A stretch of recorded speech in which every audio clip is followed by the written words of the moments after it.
This is your host James, and we are talking to our good friend and returning guest of the show, Mr. Gerald Clark. We're going to do another edition in the series of podcast shows we're running out on the Anunnaki and his latest book, Seventh Planet, Mercury Rising, getting in some deep topics, and they'll be getting more profound each show we do. You know, we did some heavy duty background on the human body on the last episode. Fascinating, really enlightening for me to get into some really deep, profound stuff on the human body. Core component of the Anunnaki bioengineering human race that they left behind, and you know, it's so little touched upon on dreaming, consciousness, incarnation, soul, and spirit in the scientific doctrine today, and it's so not ironic that we're getting it from an ancient culture or an ancient source, but it is the driving force. It is the driving force from this alternative research that we're doing. Alternative in terms of a label only.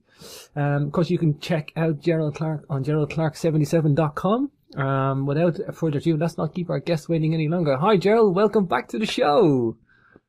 Hi, James. It's so good to be back with you, and every time it just keeps getting better. Oh, it's been too long, Gerald. You know, I disappeared on a little holiday, so sorry for leaving you on the sideline there, but I had to get myself refreshed from the knowledge you have been inducing into my mind on these shows, Gerald. Well, I hope it doesn't take more than 10 days, because we'll have to slow our shows down a little bit. Gerald, I mean, you know, no, actually, it's all... I really appreciate the fact that, and I'm going to talk a little bit about this later today, kind of the modes of learning that I've come across through this life that I'm going to share as part of the composition of man. But we'll get to that. But you follow some of those rules naturally, and that's why you're such a good host. Oh, thank you, brother. Thank you. And I'm a knowledge seeker too, and that's from all sources, from spirituality, consciousness, science, ancient history. I look at anything because I want, it's not just truth or knowledge, Gerald. I'm seeking answers to fundamental questions that I and the rest of the human race have. And some of the human race aren't asking these questions, or they're not really knowing how to ask these questions. I seem to just do this in a natural state. Maybe that's what you're referring to. But I like it, and it's all knowledge that I like. I don't profess to ever get all the answers right straight away, or I'll seek any type of knowledge. I might dismiss some of it. You know, and I might look at a new subject, or I might really soak one subject up really deeply. But when it comes to Sumerian tales, Gerald, I mean, there's so much in here. It's begging people to, like, you know, come and look at what was left on this planet, Gerald. It's such an exciting field of research. Yeah, I think that's how I started too. Once I read the documents, wanted to go into corroboration mode. Go look at external things to try to verify that I wasn't just reading fanciful things, you know, from somebody who might be lying. So I'm with you on that. And the thing about the Sumerian tales for me is how they bring us even to today, here and now. It wasn't just a past myth. It's a control structure. It's a discussion of deep science, genetics, genealogy that we can track back. And now as soon as we go to the external, start looking at their temples and all that, and finally get to the place where we believe that at least was a place to stop corroborating and start going deeper, you and I have already gone past that place, actually. We're into, yeah, this is an artifact. Yes, this is a pyramid. But look, we got hundreds of pieces of evidence all over the planet to indicate that they were who they were, said that they were, their symbols are there. And so a lot of it's like, let's go past that and not wallow in trying to prove they were here. Let's assume that what they told us is true and not a myth, just like Sitchin did, and see what happens. And when you do that, you'll end up going down the rabbit hole real fast because all the dots start connecting. So I'm glad oh, go ahead. No, I'm glad you mentioned that, Gerald. And that's a point worth noting. That, you know, I did my time, and I went through all the ancient artifacts, and I went through all the ancient cultures, and I kind of lived it as it was happening, because I think in the last 20 years, alternative history, if you want to call that label or genre, really did blossom, and the research was pioneered in those last 20 years more than the last probably 200, which was great, and it was fascinating for a time. And, you know, but it's more important to me now. I'm like, well, there's more meaning. If an ancient race, alien, or whatever you want to call it, came to this planet and engineered us, or you just want to say that there was an ancient astronaut theory there, and that's fine, okay? That has serious implications. Who we are. Well, remember we this are and what last we do. show before, we tracked down the latent DNA circuits that now all of a sudden make it not out there somewhere, that it's an artifact, a pyramid, some acoustic chamber, or whatever. Mm-hmm. Or And that's just but all the important. reality is it lands you right back in your body, which is your interface to the infinite, and that's what we're digging into. Yeah, and that's important to look at all those artifacts and look at all those ancient cultures on the pyramids. But like I say, what I like about authors like yourself coming to the show, Gerald, is you're providing something else. You're providing the layer behind that. That superficial. Okay, some people want to deal with the stones and the bones. Some people want the tangible evidence in their hands, but there's a philosophy there. I mean, these guys touched us. They touched their genome. They touched this human hybrid and made us. These guys interfered with us. For the good, for the bad, who knows? I mean, really, at the end of it, we know that these guys had a hand in our creation. And the implications of that, like I say at the start of the show, with the human body, our soul, our spirit. These are the biggest questions of all, of which science is not addressing, Gerald. They're really, it's still a taboo, and they're being left behind. Alternative research is providing some answers for us.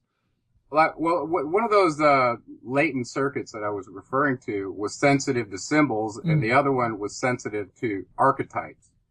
And I kind of wanted to touch on that real quick as part of our design before we go too much farther forward. This idea of an archetype that we were created from.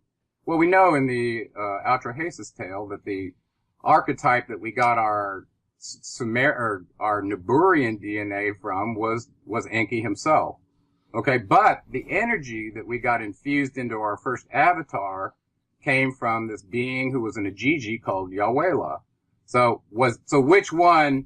Does one of them set an energy template and the other set a genetic template for us? So there's two templates potentially right there. That a template to me is like an archetype that we get instantiated from. Mm-hmm. So the reason I bring that up is if you're a movie fan like I am, and you're looking at archetypes and symbols in the movie to see what the purveyors of supposed truth are trying to tell the populace, it brings to mind a guy named Joseph Campbell who wrote a book called A Hero of a Thousand Faces.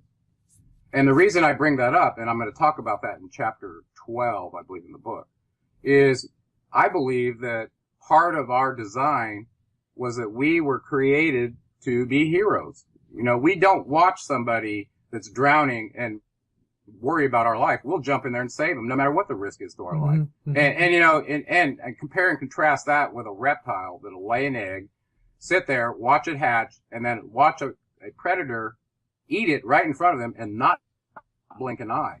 Okay, we have a different construct than that.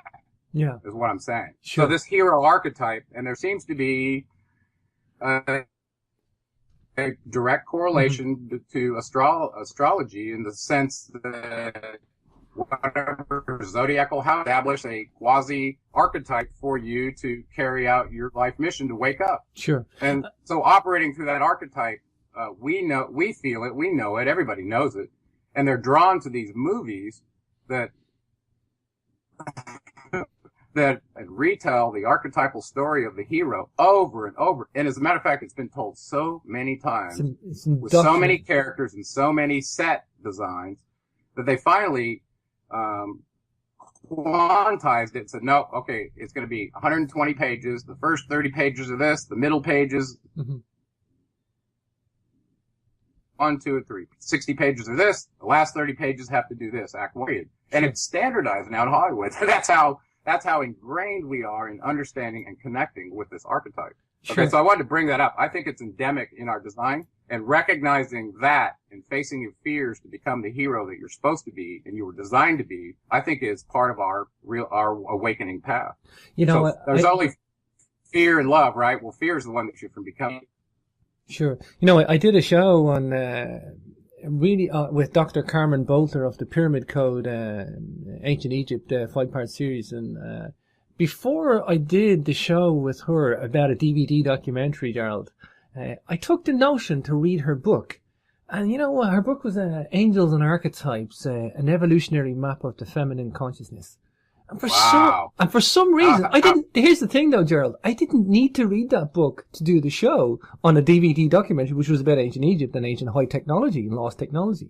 But I took the time to read that book, and I'm glad I did, because I didn't get what an archetype was. I was like, stupid left brain, concentrating on the stones and the bones, like I said earlier, and the structures and all the high technology, and getting off on that in a way. And yes, there's mystery there, and I like that, and solving it and logical, and that's fine.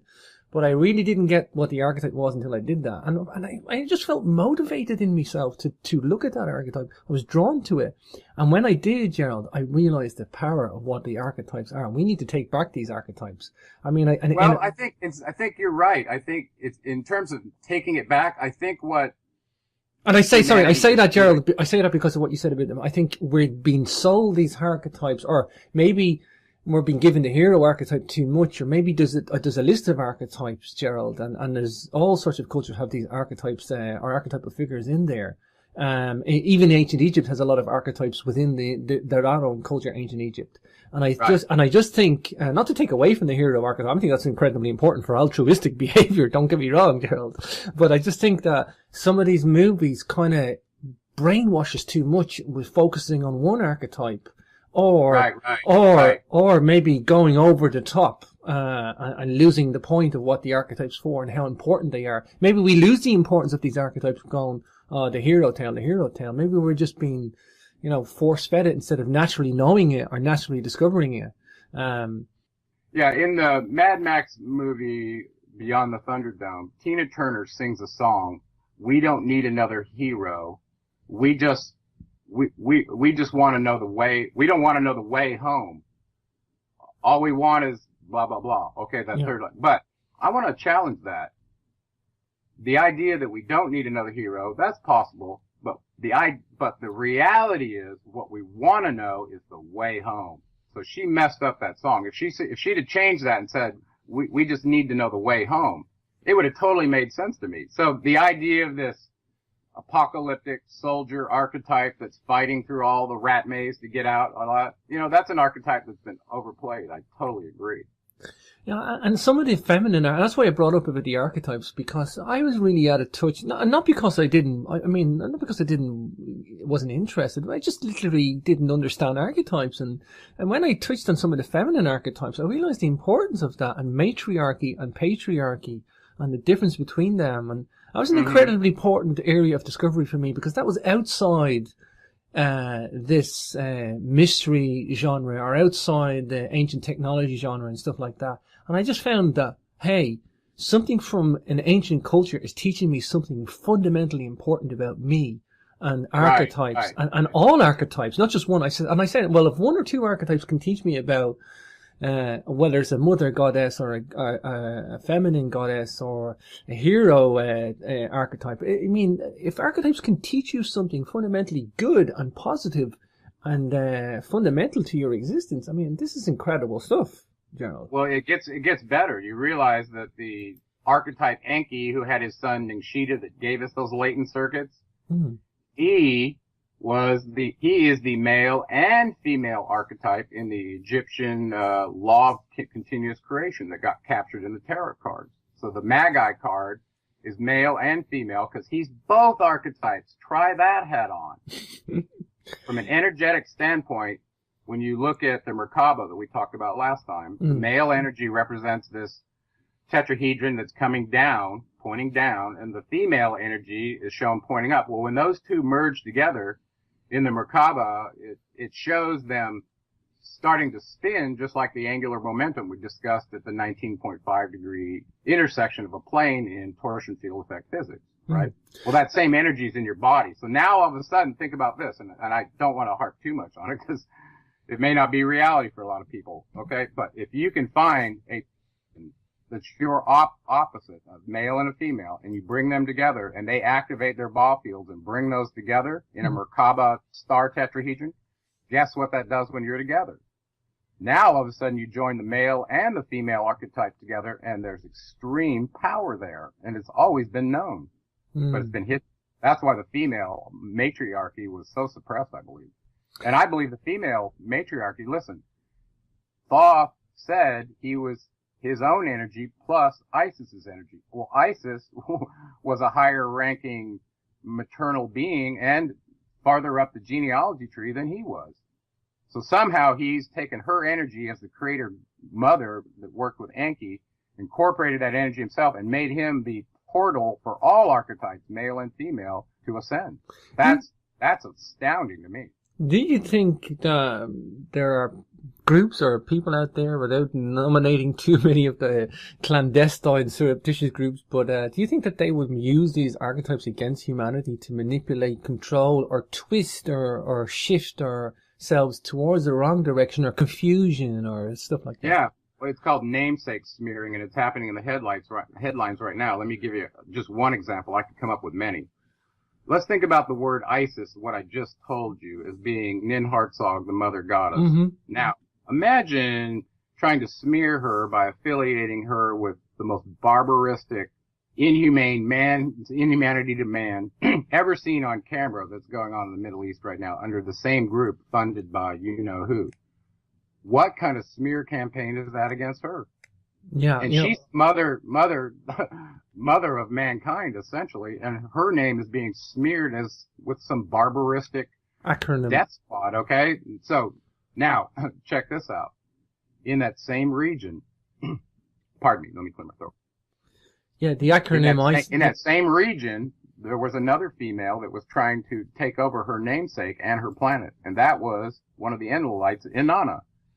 Okay, so she actually was a very warring being that caused all kinds of destruction in southern Iraq and Mesopotamia, that whole region in the wars of gods and men and several others. And so the idea of affiliating war and death with her name probably spawned by either her rival, who's still vying for the planet Venus and her namesake. There's a prime example, and I could give you a couple others for Enki and Ningshita as well. Mm. Think about the Trident. What symbol was on MH17? What symbol was on the Ukrainian flag before all this went down? Okay, that region belonged to Enki before it's being destroyed. So there's another example, and I'll tell you one more while we're on it. I didn't think I was going to give you three, but I will. When you research history, you're going to find out that Ningshita, Thoth, was the founder of the Persian nation. So it's no coincidence that his father, Ahura Mazda, Enki, was in charge as the god of light and wisdom. Mm-hmm. Well, why are they in the crosshairs of Enlil's domain right now? Yeah. Well, now you know why. All three of them that were involved in mankind's creation account are getting smeared. Wow. All three. Wow. Okay. Anyway, and I didn't want to get too far off on that. Well, it's current and it's political and it's happening right now. We could do a whole show just on that, and we'd probably have agents out after us once I disclose what I know. But I'm glad you mentioned the acronym ISIS and why it's a smear campaign, because it's the first thing I thought when I heard the name. I'm like, ISIS? What the hell is ISIS? I'm like, oh, it's this surreptitious group that's going around this barbaric vandalism. I'm like, well, why are they named the same as an Egyptian goddess? I'm like, well, hang on. Exactly. And this gets really deep. I put out a table of you're the only one I've ever heard talk about that, Gerald. Everybody else seems to ignore this fact. I put out a table of weapon systems that the United States focused on since about 1950, after World War II. Mm-hmm. And I put all the Greek god names in there and all the weapon systems that all of a sudden started being developed. And, that's when the arms race started in a big way. And, there were several instances of Zeus, and Atlas and Poseidon's this, and even the latest one is a Hermes 9000 drone that Israel is doing. You're talking about a smear on Ningshita. Wow. Anyway, we should stop there and plan some time to talk about. Let's look at the archetypes in ancient times. I mean, like the big question is the archetype in our DNA, and did the Sumerians know this? Did they obviously if they created us, they would have known exactly what's in us. However, were these archetypal figureheads put into our history, into our culture, into our civilization, so that they would? Yes, they were, and they were put into not only in the drama plays that were being used to teach mankind lessons in Greece and elsewhere in their amphitheaters, in our movies now. But listen, Thoth encoded the entire knowledge that he had in the tarot cards, and a lot of people just dismiss the tarots because they don't understand them. And I'm going to make a play for Lavalier right now. he wrote a book called Genesis of the Cosmos, where he understood this Isis, Osiris, Horus myth, how it related to the Egyptian law of continuous creation. We're talking about manifesting matter in the holographic simulator, live and inanimate. Mm-hmm. Okay? That's what we're talking about encoded in those cards. And when you realize that, it's like, oh my goodness, this is, and he's very scientific and very deep, okay? But, but in that archetypal, excuse me, in that archetypal discussion in Egypt, when you look at those cards and really study them and realize what Thoth is telling you, he actually invented those, okay? Wow. He put those old archetypes together. And on top of that, I want to kind of put something out there that I've never broached before. And I've always been very confused on it. And I may still be, okay? But I really like Lavalier, and I really value his research. And this is coming from him, not me, but I agree with him, okay? And I'm going to update my genealogy table based on that. In that story of Isis, Osiris, and Horus, in this discussion of law of continuous creation and the archetypes, okay? Mm-hmm. He discloses something about the symbols in the Magus card in his book. And I think I put this in my book as well. The Magus card is showing this being having a connection with the laws of the creator of all in terms of manifesting matter and such. Okay? Very, very astounding to realize that. Well, he was holding a scepter of a very special formulation in that picture in the card. Well, it turns out that Osiris was holding the exact same scepter. And he makes the connection through all the correlations in the story that who is Osiris really? Okay, because I had only allowed myself to have Ningshita be in one body in Egypt, and we knew it was Thoth. Okay, mm-hmm. And his father was Thoth, Ptah, Thoth.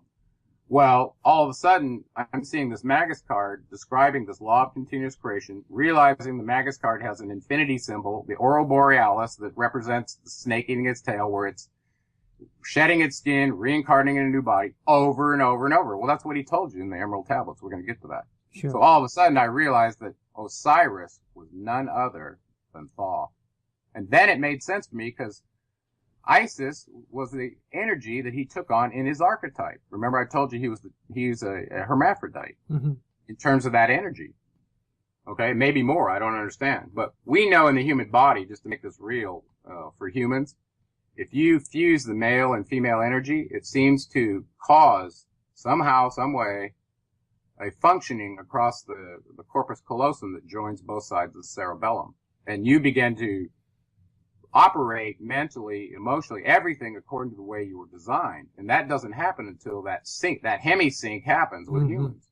Well, now you realize half of it is a feminine issue and half of it is a male issue in the archetype. So the idea it also exists in our body is very real. And I believe it ties exactly to the Merkaba fields that we discussed last time, because one of them from the Egyptian teaching is a female and one's a male. So now you're joining those, and I talk about this later in the book, and I refer to it as the twin flame. Mm-hmm. Well, you realize if you split apart the archetype of Thoth, one of them's Isis and one of them's him. So when those two are separate, they're independent flames, okay? But when you bring them together, you bring two flames together, it's brighter, right? So when you bring two people together that are drawn together based on the archetype, especially if they're knowledgeable to understand what this is, and it's not just hey, your hair looks nice, your skin looks good, maybe you'll be good for procreating, and it's all about lust, right? That's not what I'm talking about. I'm talking about feeling it from an energetic standpoint. Because when you find somebody that's on your archetypal path that could be your twin flame, it will change you. It'll change the other person too. And I think this had a lot to do with the rituals in the temples where the female matriarch was, sexing down the populace and giving them spiritual upgrades through some process. But I think that had a lot to do with that energy. Yeah, for sure, for sure. I'm glad you brought up the hemisyncing and the spheres of the brain. And I know from my own research on R.A. Schwaller de Lubis, I don't know if you've come across R.A. Schwaller de Lubis, but he would have talked a lot about what the ancient Egyptians knew about the syncing of the brains and what his basically philosophy. He was a polymath as well, a polyhister, and his basic understanding of the Egyptian temples and what they knew about their own philosophy and their own science and their own harmony in nature and the human body and the matriarch versus the patriarch, and these archetypes, was that as you work the left side of the brain, logical, the rationale, session with history and function, and then with the right, the simultaneous analogy, the expression, artistic, the female side, the nurture, Right. And as you melt those two together, the sum of the two parts work greater than the individuals put together. It's not just like it's the sum of two parts, the left and the right works, and they're both working together. It's the whole sum of the two working in tandem, in unison, is just greater than each one individually put together and summed up. And in that respect, when you understand that, when you grasp that, and if you can attain the left and the right working together, for whatever period of time, I mean, it's just a beautiful thing. It is a beautiful thing. I know. I got lucky enough in this incarnation to experience that with Krista. And we knew it long before we joined our mission together, that somehow, some way, our archetypes were being merged for a common mission. And we didn't understand all the details at the time, but we definitely were both at a place. We were both, purifying our consciousness and subjugating our egos at the time. And we knew we were empty vessels, ready to receive our next big mission together. And that's what happened. And it was you can't describe that to somebody. It sounds like fanciful storytelling. Well, but if you meet the two prerequisites for alchemy, it can happen to you. Well, like I said, that's what R.A. Schwaller de Lubas was. He was a modern day alchemist, really tapping into the ancient philosophy, and he wrote a book called The Temple of Man, and really kind of broke down exactly what the ancient Egyptians were doing. Wonderful stuff, Gerald. I mean, let's focus back on the Sumerian archetype Enki. I mean, is he the one that's tying this all together? Well, I mean, so as a man, well, first there was a power handoff. I want you to get that real clear with Ningshita, because when he received the Caduceus, basically he was saying, okay, well, now you're going to do the archetype thing for me. Wow. So from that standpoint, I think men and women, through their archetypal journey, this hero journey is designed for them to ultimately achieve the archetype in this life. Well, what does that mean? Does that mean you get as close as possible to becoming Thoth or Enki? And in my mind, the archetype is the same with those two, relatively speaking, since both were geneticists and one augmented the other. So you're getting both, okay? Wow. But I think Enki established the archetype, and I think Isis establishes the archetype for a female. Now try this on, and this is kind of crazy thinking, but some people have postulated it could be true. Men do what they do oftentimes to try to become the archetype of man, okay? The security provider, all these things. A lot of them are natural. You don't have to be trained for a man to take on these attributes, okay? Well, similarly with a female, as far as nurturing, intuition, all the things, these are part from the archetype. But, so what crazy things do we see that show that people are trying to become the archetype? Well, and I don't want to step on any toes here, and it goes for men too, but one that just comes to my mind quickly is, well, if you look at the old statues of Isis, for instance, in Greece and Rome, I mean, they have perfect symmetry in bodies.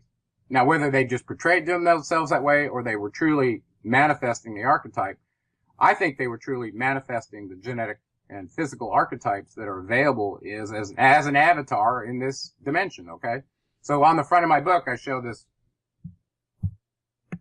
this picture of Thoth with a perfect body, holding the Caduceus. And a lot of times they were portrayed that way. So I believe the things we do to try to change our physical matter into what we believe is the perfect, whether you're an extreme bodybuilder or just whatever, or you're getting a breast augmentation so that you look more voluptuous like Isis, okay? Whatever it is, I think a lot of our insecurities with ourselves come from the fact that we're trying to become the archetype whether we know it or not. Wow. I think the thing for me, Gerald, and from your research and what we're talking about here, is that these archetypes are, again, yes, there's a discovery process for me. I believe it's built into us, and like we've just been discussing, but it helps me understand this Siberian saga. It's tying everything together for me, and it's tying the outreach of the other spread it around the globe. As these archetypes have changed into other characters that we see in parts of the globe. It ties together mythology, the world mythologies as well. Across all cultures as well. I mean, as you go from one culture, what's a hero in that culture is different than another one. But if you really analyze it, it's the same. That's why I chose, and this is later in the book as well. That's why I chose the Jason and the Argonaut. Oh yeah. Hero story, because it so perfectly tells the archetypal story. And the producer that put that show together also felt that the same thing. It was his favorite show in 1963. Charles, I'll have to look at his name, Sherber or something like that. Anyway, and we're going to get to that, so I don't want to spoil that, but keep that in mind, this idea of this archetype driving us. Now, I want to connect a little bit about, a model that I was thinking about humans that I discovered when I was doing some AI research that really is quite simple, that helps also make the human model, understandable. And it's really a 3-part model that has sense, process, and effect. Just imagine you have 3 bubbles that are connected in a circle. You've got 5 sensors connected to the sensor bubble. It's our senses, okay? They interact with the external environment, get the data, make sense of the world, that kind of thing. Well, actually, they're just raw. They don't do any processing. They pass that information to your brain, which is your processor, that then interprets what's out there and tries to make a picture of it, right? Okay, but then, in order to interact with that environment, you have effectors. You know, that's your body that can have arms, that can do things to the environment, and so on and so forth. So, and that's a repeating process. Now, what's really crazy to me is look what we did with a computer. We modeled something similar in the fetch, decode, and execute cycle. Okay, so a computer does that, and it has memory that it goes and fetches an instruction from. And this is based on the old von Neumann architecture. Okay, it only goes and processes one thing at a time, but it tries to do it serially, real fast. Wow. You understand? Wow. Well, humans are a little different that way. That we're not serial processors. And so we can take in all kinds of information, biosonic, bioenergetic, electromagnetic, all kinds of energies that interact with us that help us formulate the state of what's out there, right? You know what I think about ancient cultures, Gerald? And take probably Sumerian too, because in a way the writing system they had, and again the writing system that the Egyptians had, or the Mayans with their glyphs as well. I think they wrote in hieroglyphs for a reason, Gerald. I mean, they were obviously able to build some really high-tech ancient monuments, ancient artifacts, ancient stuff with very, very scientific doctrine. They could be scientists if they wanted to be, Gerald. But they chose to write in a language that was hieroglyphic, which is extremely expression, it's like using a symbol. A symbol communicates lots and lots of stuff without anybody having to know the language. Exactly, and that embodies so much expression is what I'm trying to say. And I think, basically, they chose to do the left brain when the left brain suited the task, and they chose to do the right brain when the right brain suited the task. And in that respect, I think these guys were just firing on all cylinders because they had the left and the right synchronized, and because they lived in a world of archetypes. They lived in a world of multiple archetypes, and they lived in this wonderful philosophy of nature and harmony. And that's why I think they were able to achieve the things they did. Because they got look at who they had among their midst. They had Thoth, the first alchemist, Chem being the land of Egypt. They're among them teaching them this stuff. And it was his mission to do it. He wasn't doing it just because it was fun. Yeah, and well, that's what I'm trying to draw attention to, Gerald. Exactly this, because this is the world that was set up for them. This is who they were, first and foremost. And that's why they achieved the great empire that they were. Because I don't think it's ever been equaled. Well, it's the Sumerian, yes, as well. But I mean, these ancient cultures, yes, they may not have had laptops and flat screens and telescopes, but the stuff that these guys achieved, I mean, they had harmony and nature as the forefront of their society. The worshipping the Fibonacci sequence and the spiral and all that stuff. Like, I mean, this stuff was like all wonderful, beautiful touch, the matriarchal society, but then descended into chaos. I think these guys lost their archetypes, Gerald. These guys lost it. They fell from grace. Well, it's interesting you bring that up, and I don't want to. I don't sound like a racist or anything, but if you go back to the story in Atlantis with what happened to their one state, are you still with me, buddy? Yeah, I'm here, bro. I'm here. Okay. They felt like that the admixing of the primitive workers with too much of their own, essentially, this multiculturalism thing happened to them, and it dumbed down the populace to the point where they lost their inherent birthright. And I think it was by design, just so you know. Look at what's happening all over the world. That's happening now. Mm-hmm. Mm-hmm. And you watch the movie Idiocracy and you wonder, well, how come that's true? It's funny, but it's also very sad. Do you think perhaps, Gerald, and like I alluded to, that the great qualities and attributes that the ancient Egyptians had, for example, because of this archetypal culture that they were embodied with their philosophy and this achievements that these, I mean, there's no mistaking what these guys achieved. Like, I mean, it's fantastic. I mean, just reading the laws of continuous creation from Thoth that was encoded in the Tarot, you know, they did it to make it look like a card game because they were like, well, what's going to last? A document that could be destroyed or a vice? Oh, vice is always last. So let's make it a card game, and they won't know what it is, but it'll last that way. Exactly. That was the reasoning, and it worked. Yeah, and it was a very clever system to do that, Gerald. I agree. I totally agree with you. I'm fully convinced of this now, that they knew man would fall from grace one day. Sure. And in falling from grace, what's going to survive? It's these archetypes, maybe hidden or maybe not obvious, maybe lost, waiting to be rediscovered again or reused again. Or reactivated in a galactic wobble cycle. Reused or reactivated, yeah.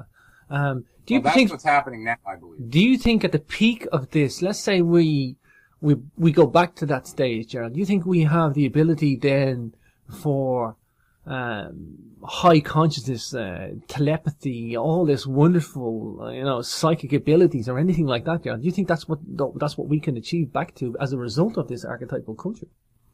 Well, not only just the archetype, but I think it's in our DNA and it's in our energetic template that establishes who we are that's been suppressed. So the more you find out, well, what am I capable of? How do I do that? Is it science or is it magic? Well, it turns out to be deep science and it's interpreted as magic when you don't understand it. But there really is no such thing as magic. There's stuff you don't understand, and then there's very complicated states of the world that make it look like magic for those who do. Mm-hmm. So anyway, you talk about telepathy. That's one I want to touch on because it's always been kind of treated as taboo.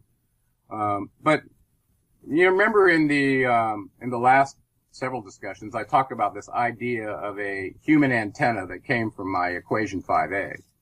You know, basically quantizing the ganglia along the spine as wavelength centers, just like represented in the Hindu tradition of the chakras. Well, then you go a little bit further and you start thinking about Reiki and auric and pranic fields and Qi and Qigong and all these cultures have been playing with human energy for a long time. So I had to go do the corroborative thing, get the cameras, have clients, put my hands on bodies and witness this energy myself to make it real for me. Okay. So I finally got there, and as an electrical engineer, that was my forte.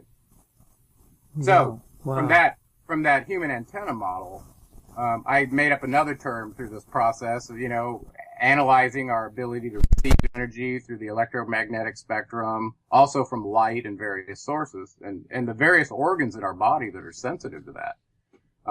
And on a transmit side, for a long time, we've had the ability to measure a brainwave with an electroencephalograph. See, and from a frequency standpoint, our body generates a heartbeat too.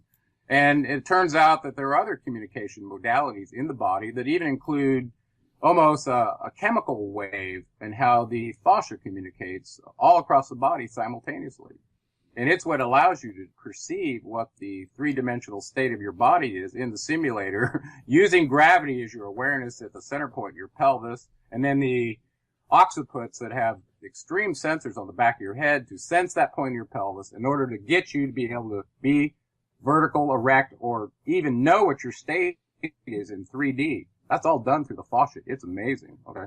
So in this process of describing a human as an antenna, But I also went further and said, well, we're also transmitting with our brainwaves. Because if you're producing an electrical signal in your brain, I don't care how small it is, when you produce an electrical signal, it permeates all space and time.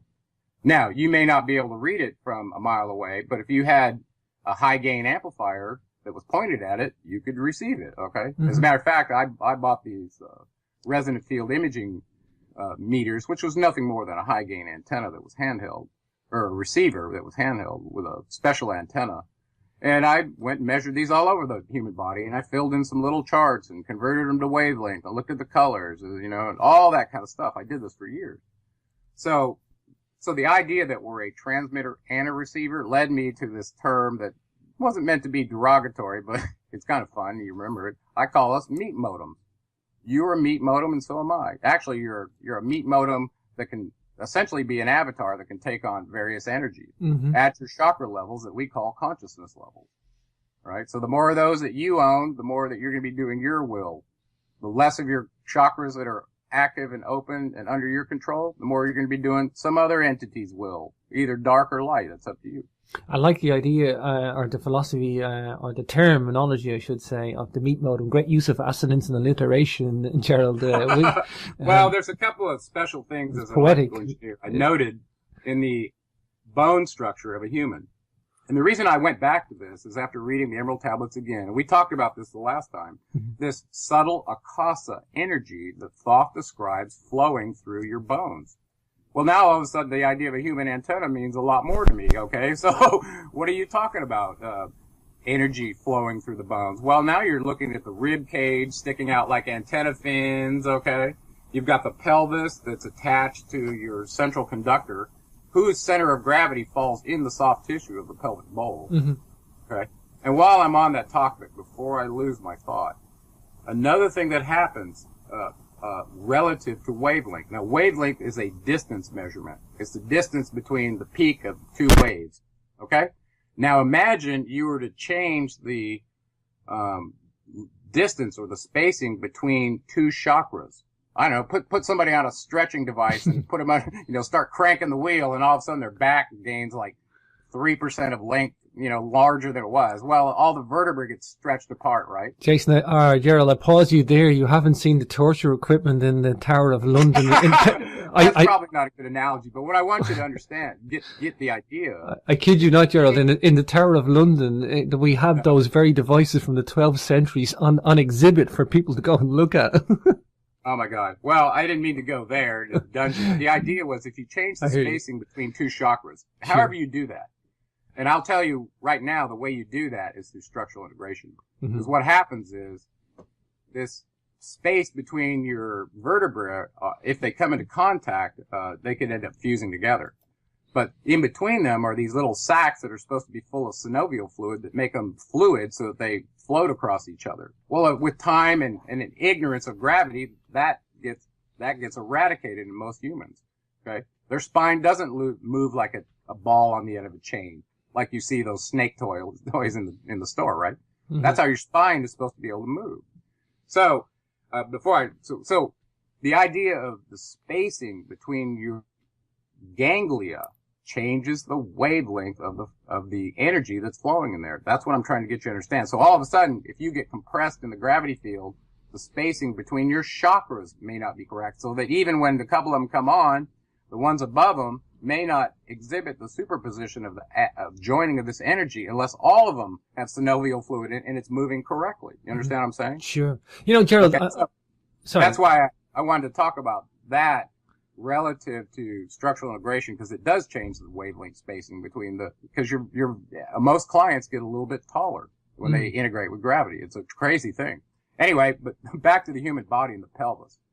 When I look at the pelvis as an electrical engineer, knowing that potentially these ribs now are receiving energy, this akasa that Thoth talked about, and you've got this pranic energy, or several different names, that comes through the top of the head, right through the pineal gland, down through the central quarter of the spine, all the way down through the hole in the exit triangle of the urogenital triangle of the pelvis. Well, of course, that's where your first chakra is. Well, now I'm looking at this thing going, okay, well, if energy in an antenna has to transmit, it usually has to oscillate up and down the antenna. It's a dipole at half the wavelength, Okay. Mm-hmm. Mm-hmm. So look at the picture of the meat modem that I sent you, and we may publish this. I may have already put it on my blog, but essentially it breaks down the chakras, shows them on there with your ribs as antennas, a transmitter in the brain, and a receiver with your sensors and effectors based on this model that I told you about. Well, the special part for me is what is going on in the sacred bone, the sacrum. If you look at it from the back, there are small foramen or holes that run parallel either side of the tail that we have that's our coccyx bone. Why are there holes there? You ever ask yourself that? Yeah. And then on top of that, just above the sacroiliaceal tuberosity of the sits bones, there's two more very large foramen that go up through right where the legs join into the os coxer, the sides of the pelvis. So there's holes there, and now there's these holes. So when I see a cavity resonator that could potentially be receiving RF or energy from the electromagnetic spectrum, I perk up because I go, wait, you put some energy in there. What's it going to do? Where's it focused? What's the intent? And I truly believe that our design, by looking at the pelvis as a sacred bone at the sacrum in the back, surrounding the center of gravity point in your soft pelvic bowl, and coincident with where your first chakra is, your ganglion of Impar, it's no coincidence. That is a cavity resonator that receives energy over the antenna, and it potentially is innervating this, or sourcing the energy that's hitting the coccyx bone to try to create this coiled snake that's represented as Kundalini energy, waiting to bust up through the sacrum as soon as it's released. So it's always there. Wow. By design. Wow. So that's another design structurally I wanted to finish up with on chapter 3 with you on that. Yeah. And there's a couple more things we're going to do to finish this up, but I wanted people to think about that. So now all of a sudden we have all this corroborating data that human bodies actually are an antenna. Yeah, you know, Gerald, this is all the science that it's putting the pieces of the puzzle for me. This is what I know. I know you from the electrical engineering background, and I have some knowledge of electronic engineering and electrical engineering and mechanical. I'm a bit of a multitasker on the engineering front, but I know you're talking sense, Gerald. And I know it's probably detailed concepts of RF frequencies and all that. A major book that really was pioneering for me in this research, Gerald, was Mind, Body and Electromagnetism by John Evans. Rarely I'll get a copy of it. You'll probably get a rare copy on the internet now. If anybody wants to just research that, it's like a good all-round book on as a background to all this. I'm totally in sync with that. And unfortunately, well, maybe fortunately for me, I went through and experienced the pragmatic side of these energy vortices and all this stuff happening in my body, and tried as a scientist to write about it and explain it the best I could as it was happening to me. But you do it in such a great way, Gerald, because I mean, I know, I mean, I've done the science, so the science really appeals to me.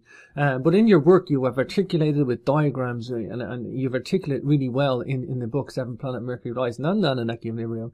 And I'm just going to refer people, Gerald, to CapricornMembers.com. You'll check the radio show page out there and you'll see the articles authors section, and Gerald has his own little section there where you can check out some of these diagrams that we're actually talking about. So if you haven't checked out that. I appreciate that, brother. Hey, before we go off to a break in about 15, I'm hoping we can finish up the telepathy, and then possibly talk about out-of-body experience and how it relates to these energies and your tethering to the body. Sure. And possibly these hillbilly rules of learning as they relate to your neural network in your brain. Just on the telepathy, Gerald, and this is maybe my mundane experience of a bit of telepathic moments, but you know, for me, or most people's idea of telepathy is where you automatically know what somebody is thinking 100% intentionally, if that's people's idea of a telepathy. But I've had telepathic moments as a sender, not as a receiver, but and this has happened with two people in the same manner. I had a friend and my brother, I don't talk to this guy anymore. We parted company and I traveled different countries and lost contact, but I was very pally with him in my younger days in his early 20s, and as a result, he used to do something really strange. We were very closely bonded. It was similar interest, and very intelligent guy as well. And what he used to do is he used to know what my question was about something like 2 seconds before I was about to ask it. And just as I was about to ask it, he would answer my question without me even asking, Gerald. And I just found this the most bizarre thing. And it wasn't one instance, Gerald. It was several instances this happened. And when he did it, it freaked me out. Because I was like, because I didn't understand it back then. I didn't understand it. I had a similar experience. I'm not going to name any names, but it really shocked me, and it didn't matter where the being was located, whether I was in the room or away from them, they could do it. No, so we just said that an EEG can measure a brainwave. We just said that it can transmit infinitely into space, even though it's a small signal. Well, listen, if you've got a really good listening device that can pick up that energy at that frequency, guess what? Now you're all meat modems transmitting, just like I said, and somebody's monitoring that. It's and somebody at the high level of the simulator that's possibly watching where you are in your archetypal game. And I won't get too far ahead because I go into this kind of deep in chapter 12, but it becomes very interesting when you realize the extent to which your thoughts are real things. They're communicating outside of you to another being in the room, or that's sensitive to that thought energy, or all the way out in the galaxy. Okay, it doesn't stop. I will. When you think a thought, it's a real thing that manifests out into the simulator. Yeah, and own it. I'm glad you made. And this is the thing, Gerald. This is not like woo-woo stuff. This is like basic, normal electrical frequencies coming out of your brain when you have a thought. It's measurable. Okay, maybe we can't decode it in our modern science yet. However, I would object to that. Maybe some people can. The DoD has been able to receive and decode human brainwaves. This is documented since 1964. No, I mean the general public, Gerald, the technology. Oh yeah, true. Yeah. No, I don't. Because they're caught up in the illusion of cause, and they're running around like meat modem transceivers being manipulated in the simulator. That's it. And here's another thing, and I say my friend didn't intentionally know it. He didn't know how it was happening. He was just picking up the frequency that I was transmitting. Maybe we were, like you say, when somebody's on the same wavelength as you, that may actually have some actual literal meaning. But my brother used to do this as well, Gerald, and the situation just repeated itself with another person one time. I'm very, very close with one of my brothers. Very close, Gerald. I mean, we're just like two sides of the same coin, really. Very, very tight together, and grew up. We're only about a year apart. Incredibly, role model. It's a 1 year old brother and 1 year older than me, but he has this. We used to do this silly game where he's a movie buff, right? And I could ask him. He's all the males in our family have really high memory retention. Don't ask me why. It's just part of our genetic makeup, but. I do it for a lot of facts and figures and history. Right? He does it for movies. And I used to put him to the test. I don't know how he ever discovered that he had this weird memory for movie information. But he would tell you what, jumper the person was wearing and the color of it in the background of a scene in a movie from 1984 or something So I used to ask him. Isn't that bizarre what certain people are aware of and others aren't? Well, and he didn't even know he had this ability. It sticks. He didn't even. And I see the thing that I would have seen the movie recently, so that's why I'd have asked him the question. He could answer it for me, and I'm like, oh, that's bizarre. So I used to then try and watch movies or old movies, and I would try and catch him out with something like that week or something. We'd have a sit down and I'd throw a few at him, but what he used to do sometimes was we would get into this. I would try and catch him out, and I would come up with some really, really stupidly difficult question that nobody should ever have got one of them right, and he would get them all right. But sometimes I was just about to ask him a specific question, and he would answer it, and I hadn't even got it out of my mouth. And the same thing happened with my friend was happening with my brother, and I realized then that there is electrical frequencies coming out of our brains in wavelengths, and that people can pick them up. He wasn't aware he was doing it intentionally. Again, the same thing. He didn't know he had that ability, but he was just tuned in, very, very close knit. Maybe that transmitter receiver was just synchronized to the right level because of consciousness.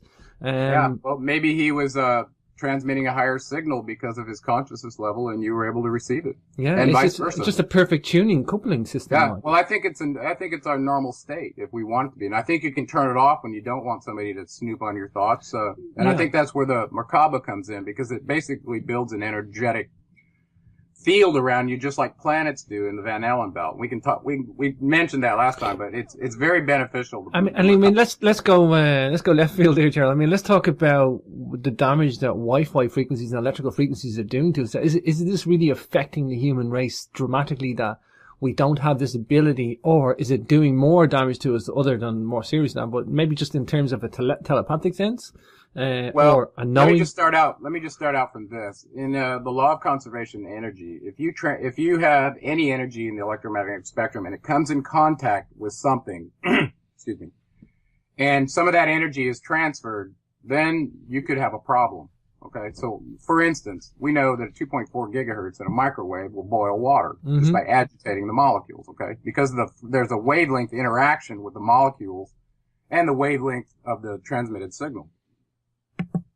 Well, similarly, humans are 90-something% water, so the same frequency would apply to us. Well, what you got to do is go, okay, let's go across the whole spectrum, whether it's the telephony spectrum or whatever. What interaction do these frequencies have with the human body? And is there energy transferred such that there's radiation that could cause tumors and blah, blah, blah? I don't think that study's ever going to be released, but my general feeling is there are frequencies that are being used in various, I don't know if it's Bluetooth or various standards that could potentially interact with human tissue and cause damage. Or not just the tissue, but the energetic receiver and transmitter portions of your meat modem could be affected. Wow.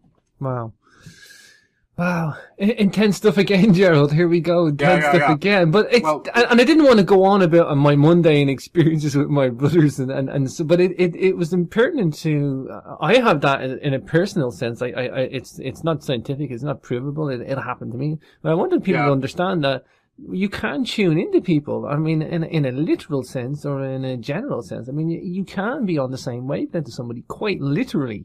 Literally, yeah. And maybe that telepathic is not what we're told that telepathy is, where you constantly know something about anybody and you have this like overpowering ability to have control somebody. I mean, I don't mean it like that. I mean that's what I understand telepathy to be. This ability, and it's not really wild science, Gerald. It's basic frequencies in energy being transmitted to and from senders and receivers, man. Exactly. It's a modem. A modulator, demodulator. And the thing is, when you're sending a brainwave, it has data encoded on it. It's not just the signal at a various frequency. It's got your thoughts on there. Okay? So think about a radio. It's doing the same thing. Let's get a little bit even wilder, if you want, just right before the break. Now, when I was, by the time I was 15, I was having some very lucid dreams that I thought that's all they were. And I had not read anything on dreams or anything like that when I was young, but I was having very profound experiences where I, in my dreams, could pretty much locate the wind, turn into it, and take off flying. And this happened over and over and over again. And the experience was so real that I started journaling about it. And then in high school, I guess I was 17, and I'd moved back to San Diego by this time, and I was living on my own, and I woke up late in the evening one night. I was sleeping on this sleeper couch that had this yucky support bar that ran right down the horizontal middle where it was in your lumbars, right? So it was kind of uncomfortable.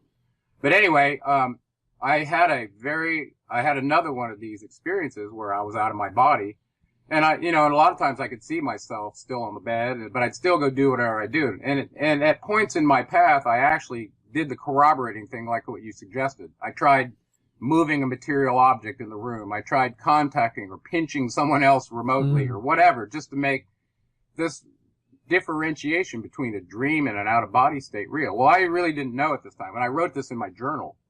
And it was required as part of this humanities class that I was attending at Point Loma High School in San Diego. Anyway, so I turned this in, and the prof kept me after class and wanted to talk to me about my journal entry. And I thought I was in trouble, but he ended up vectoring me to Robert Monroe's book, of all things, and said, you have to read this book.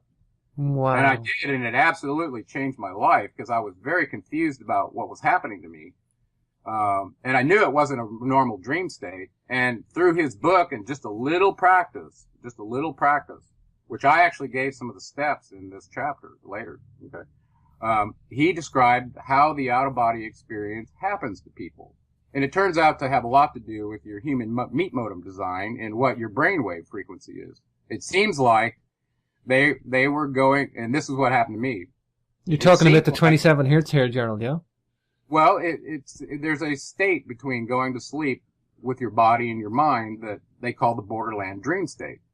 And this is a state where if you lay down and stay focused mentally, narrow internal focus on something, a symbol, whatever that keeps you awake while your body goes to sleep, you'll experience like a slowdown in brainwave frequency, even at a point where your body will probably be hit with some radio waves or whatever frequency you're not normally aware of, and it causes a little jitteriness in your body. Your leg might jerk a little bit.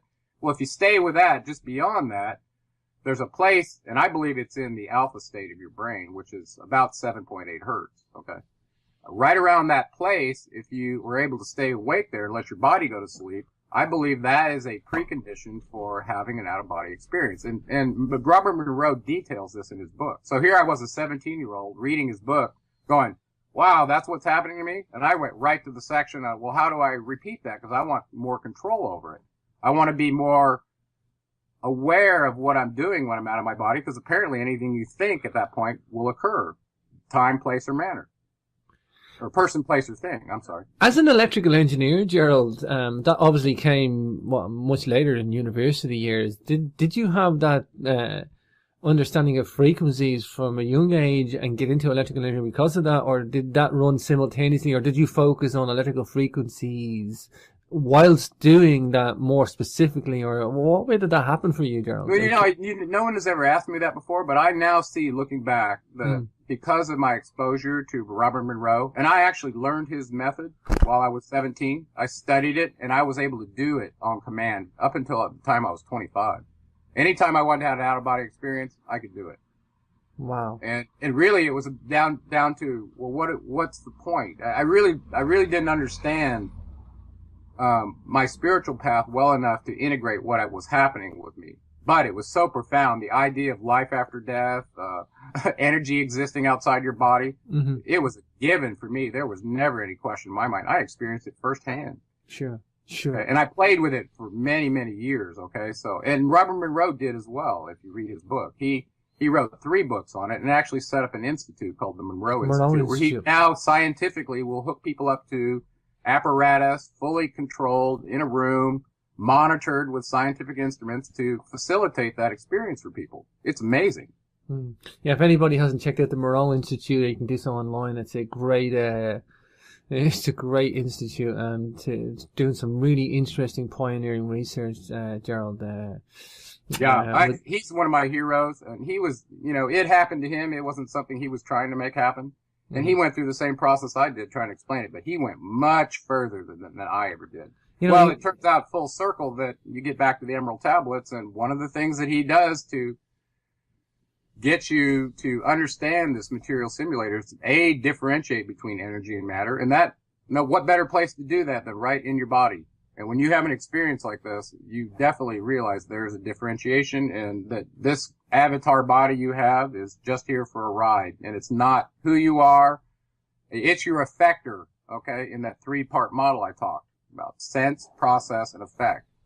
It's your avatar host for affecting your environment and sensing it too. So, and before we go off to a break, I know we talked a bit about the template and the archetype from Enki, but back to that real quick because it leads into the next section. Mm-hmm.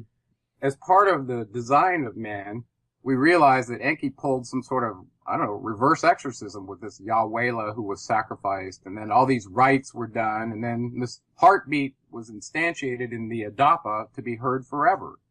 Okay? Or he called it a drum beat, but he's talking about the heartbeat. And, it was a ceremonial thing when they commemorated this. So that was the creation of the first avatar. Well, in the next chapter that we're about to bust off to, this very special avatar was recruited by Enki's 2 boys, Dumuzi and Ningshita. He's called Gazeta in the account. Gazeta, yeah.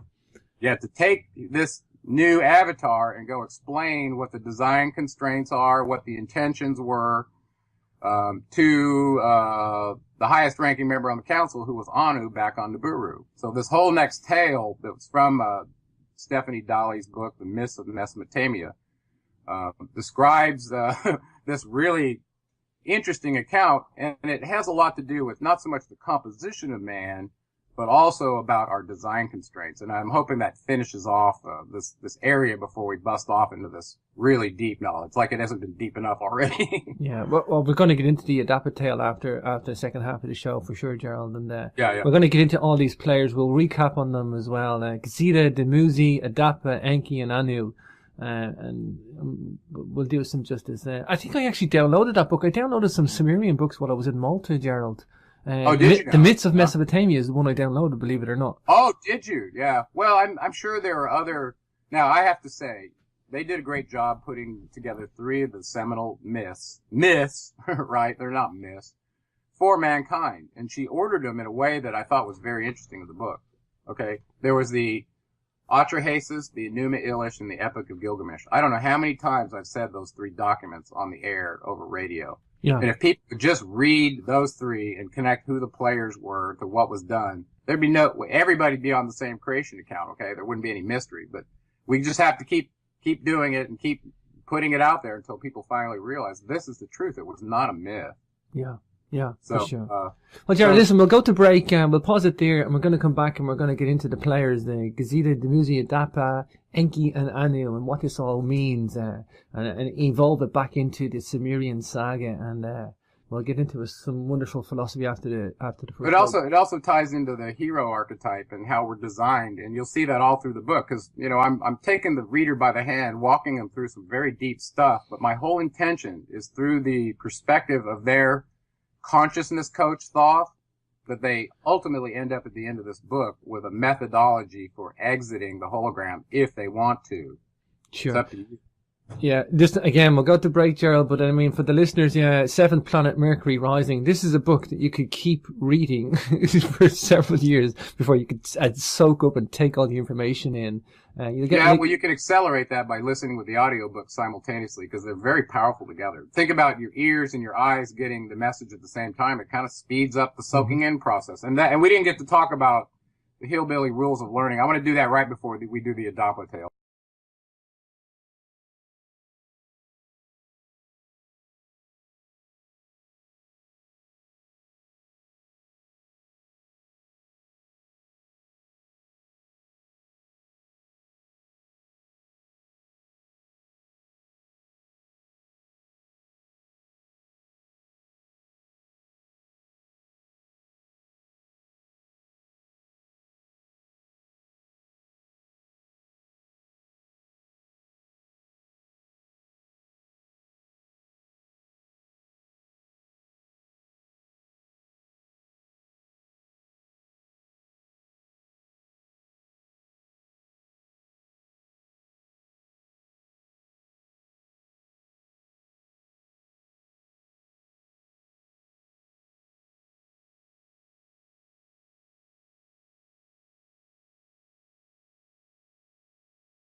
I've come across through this life that I'm going to share as part of the composition of man, but we'll get to that. But you follow some of those rules naturally, and that's why you're such a good host. Oh, thank you, brother. Thank you. And I'm a knowledge seeker too, and that's from all sources, from spirituality, consciousness, science, ancient history. I look at anything because I want. It's not just truth or knowledge, Gerald. I'm seeking answers to fundamental questions that I and the rest of the human race have. And some of the human race aren't asking these questions, or they're not really knowing how to ask these questions. I seem to just do this in a natural state. Maybe that's what you're referring to. But I like it, and it's all knowledge that I like. I don't profess to ever get all the answers right straight away, or I'll seek any type of knowledge. I might dismiss some of it, and I might look at a new subject, or I might really soak one subject up really deeply. But when it comes to Sumerian tales, Gerald, I mean, there's so much in here. It's begging people to come and look at what was left on this planet, Gerald. It's such an exciting field of research. Yeah, I think that's how I started too. Once I read the documents, wanted to go into corroboration mode, go look at external things to try to verify that I wasn't just reading fanciful things, from somebody who might be lying. So I'm with you on that. And the thing about the Sumerian tales for me is how they bring us even to today, here and now. It wasn't just a past myth. It's a control structure. It's a discussion of deep science, genetics, genealogy that we can track back. And now as soon as we go to the external, start looking at their temples and all that, and finally get to the place where we believe that at least was a place to stop corroborating and start going deeper. You and I have already gone past that place, actually. We're into, this is an artifact. Yes, this is a pyramid. But look, we got hundreds of pieces of evidence all over the planet to indicate that they were who they were, said that they were, their symbols are there. And so a lot of it's like, let's go past that and not wallow in trying to prove they were here. Let's assume that what they told us is true and not a myth. Just like Sitchin, 120 pages, the first 30 pages of this, the middle pages, 1, 2, and 3. 60 pages of this, the last 30 pages have to do this, act weighted. And it's standardized now in Hollywood. That's how ingrained we are in understanding and connecting with this archetype.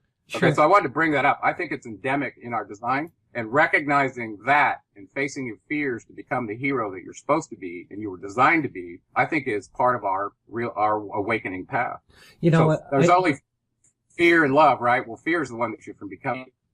Sure. I did a show on with Dr. Carmen Bolter of the Pyramid Code, Ancient Egypt 5-part series, and before I did the show with her about a DVD documentary, Gerald, I took the notion to read her book.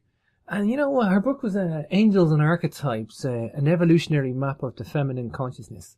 And for some reason, here's the thing though, Gerald, I didn't need to read that book to do the show on a DVD documentary, which was about ancient Egypt and ancient high technology and lost technology. But I took the time to read that book, and I'm glad I did, because I didn't get what an archetype was. I was like, stupid left brain, concentrating on the stones and the bones, like I said earlier, and the structures and all the high technology, and getting off on that in a way. And yes, there's mystery there, and I like that, and solving it and logical, and that's fine. But I really didn't get what the archetype was until I did that. And I just felt motivated in myself to look at that archetype. I was drawn to it. And when I did, Gerald, I realized the power of what the archetypes are. We need to take back these archetypes. I mean, I think you're right. I think it's, in terms of taking it back, I think what, and I say that, Gerald, I say that because of what you said about them. I think we're being sold these archetypes, or maybe we're being given the hero archetype too much, or maybe there's a list of archetypes, Gerald, and there's all sorts of cultures have these archetypes, or archetypal figures in there. Even ancient Egypt has a lot of archetypes within their own culture, ancient Egypt. And I just think, not to take away from the hero archetype, I think that's incredibly important for altruistic behavior, don't get me wrong, Gerald. But I just think that some of these movies and I kind of wanted to touch on that real quick as part of our design before we go too much farther forward. This idea of an archetype that we were created from. Well, we know in the Atrahasis tale that the archetype that we got our Naburian DNA from was Enki himself. Okay, but the energy that we got infused into our first avatar came from this being who was an Ajiji called Yahwehla.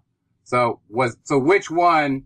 Does one of them set an energy template and the other set a genetic template for us? So there's two templates potentially right there. That a template to me is like an archetype that we get instantiated from. So the reason I bring that up is, if you're a movie fan like I am, and you're looking at archetypes and symbols in the movie to see what the purveyors of supposed truth are trying to tell the populace, it brings to mind a guy named Joseph Campbell who wrote a book called A Hero of a Thousand Faces. And the reason I bring that up, and I'm going to talk about that in chapter 12, I believe, in the book, is I believe that part of our design was that we were created to be heroes. We don't watch somebody that's drowning and worry about our life. We'll jump in there and save them, no matter what the risk is to our life. And compare and contrast that with a reptile that'll lay an egg, sit there, watch it hatch, and then watch a predator eat it right in front of them and not blink an eye.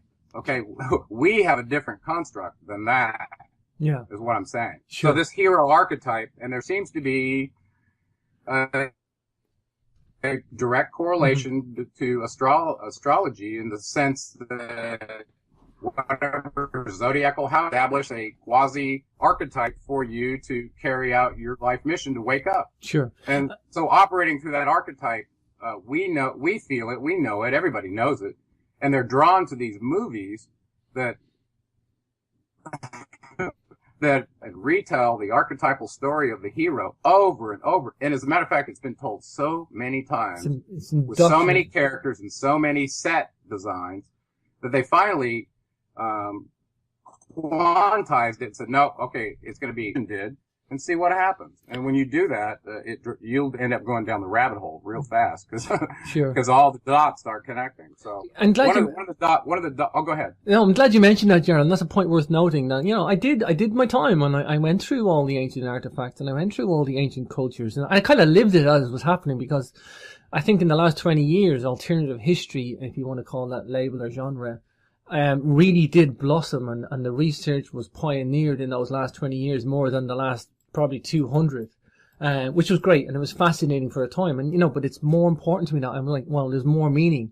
If an ancient race, alien, or whatever you want to call it, came to this planet and engineered us, or you just want to say that there was an ancient astronaut theory there, and that's fine, okay? That has serious implications. Who we are. Well, now remember this last what we do. show before, we tracked down the latent DNA circuits that now all of a sudden make it not out there somewhere, that it's an artifact, a pyramid, some acoustic chamber, or whatever. Mm-hmm. And that stuff's all important. The reality is it lands you right back in your body, which is your interface to the infinite, and that's what we're digging into. Yeah, and that's important to look at all those artifacts and look at all those ancient cultures on the pyramids. But like I say, what I like about authors like yourself coming to the show, Gerald, is you're providing something else. You're providing the layer behind that. That superficial. Okay, some people want to deal with the stones and the bones. Some people want the tangible evidence in their hands. But there's a philosophy there. I mean, these guys touched us. They touched their genome. They touched this human hybrid and made us. These guys interfered with us. For the good, for the bad, who knows? I mean, really, at the end of it, we know that these guys had a hand in our creation. And the implications of that, like I say at the start of the show, with the human body, our soul, our spirit. These are the biggest questions of all, of which science is not addressing, Gerald. They're really, it's still a taboo, and they're being left behind. Alternative research is providing some answers for us. Well, one of those latent circuits that I was referring to was sensitive to symbols, and the other one was sensitive to archetypes.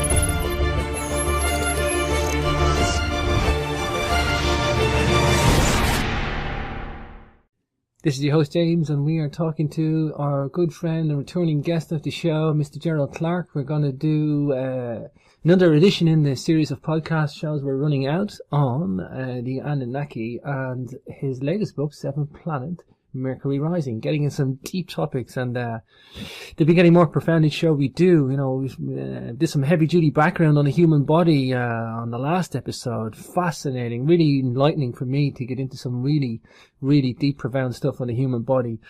Core component of the Anunnaki bioengineering human race that they left behind, and it's so little touched upon on dreaming, consciousness, incarnation, soul, and spirit in the scientific doctrine today. And it's so not ironic that we're getting it from an ancient culture or an ancient source, but it is the driving force. It is the driving force from this alternative research that we're doing. Alternative in terms of a label only. Of course, you can check out Gerald Clark on geraldclark77.com. Without further ado, let's not keep our guests waiting any longer. Hi, Gerald. Welcome back to the show. Hi, James. It's so good to be back with you, and every time it just keeps getting better. Oh, it's been too long, Gerald. You know, I disappeared on a little holiday, so sorry for leaving you on the sideline there, but I had to get myself refreshed from the knowledge you have been inducing into my mind on these shows, Gerald. Well, I hope it doesn't take more than 10 days, because we'll have to slow our shows down a little bit. Gerald, I mean, you know, No, actually, it's I all... really appreciate the fact that, and I'm going to talk a little bit about this later today, kind of the modes of learning that